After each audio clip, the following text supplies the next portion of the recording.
సీనియారిటీని అడ్డుపెట్టుకుని నాగార్జునను పొలిటికల్గా డ్యామేజ్ చేసే ప్రయత్నం జరుగుతుందని అబ్బాయి వర్గం గుర్రుగా ఉంది. సాధారణంగా అధికార పార్టీలో ఉండే పనులు చకచకా జరుగుతాయని కార్యకర్తలు ఆశిస్తారు. కానీ చీపురుపల్లిలో పరిస్థితి అందుకు భిన్నంగా ఉంది. ఎమ్మెల్యే కళా వెంకట్రావు ఒక వర్గాన్ని ప్రోత్సహిస్తుంటే నాగార్జున మరో వర్గానికి అండగా నిలుస్తున్నారు. మండల స్థాయి నాయకుల నుంచి గ్రామస్థాయి కార్యకర్తల వరకు ఇద్దరు నేతల మధ్య నలిగిపోతున్నారు. నాగార్జున అనుచరులకు పార్టీ కార్యక్రమాల్లో ప్రాధాన్యత దక్కపోవడం, నామినేటెడ్ పదవుల విషయంలో కళా వెంకట్రావు తన వర్గానికి మొగ్గు చూపుతుండటంతో విభేదాలు ముదిరాయి. కిమిడి నాగార్జున తన తల్లి వారసత్వంతో ఈ నియోజకవర్గంలో పాగా వేయాలని భావించారు. కానీ పెదనాన్న కళా వెంకట్రావు రాకతో ఆయన ప్రాధాన్యత తగ్గిపోయింది. మా నేత కష్టకాలంలో పార్టీని కాబడారు. ఇప్పుడు అధికారంలోకి వచ్చి ఆయనను పక్కన పెట్టడం ఎంతవరకు ధర్మమని నాగార్జున అభిమానులు ప్రశ్నిస్తున్నారు. మరోవైపు జిల్లా రాజకీయాల్లోని సీనియర్ మోస్ట్గా నేతగా ఉన్న కళా వెంకట్రావు తన అనుభవం ముందు నాగార్జున ఇంకా నేర్చుకోవాల్సింది చాలా ఉందని భావిస్తున్నట్లు తెలుస్తుంది.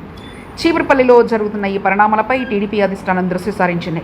పార్టీ అధికారంలో ఉన్న సమయంలో ఇలాంటి అంతర్గత కుమ్మలాటలు ప్రతిపక్షాలకు ఆయుధంగా మారుతాయని చంద్రబాబు నాయుడు సీరియస్గా ఉన్నట్లు సమాచారం. జిల్లాకు చెందిన ఇతర కీలక నేతలు ఇప్పటికే ఇద్దరి మధ్య రాజీ కుదిర్చే ప్రయత్నం చేస్తున్నప్పటికీ అది తాత్కాలికంగానే కనిపిస్తుంది. ఎమ్మెల్యేగా కళా వెంకట్రావు పట్టు వదులుకోవడానికి సిద్ధంగా లేదు. అటు నాగార్జున తన రాజకీయ భవిష్యత్తు కోసం పట్టుబదులుతూ ఉన్నారు. ఒకే కుటుంబానికి చెందిన ఈ ఇద్దరు నేతల మధ్య గ్యాప్ పెరగడం వల్ల క్షేత్రస్థాయిలో తెలుగుదేశం పార్టీ బలహీనపడే అవకాశం ఉంది.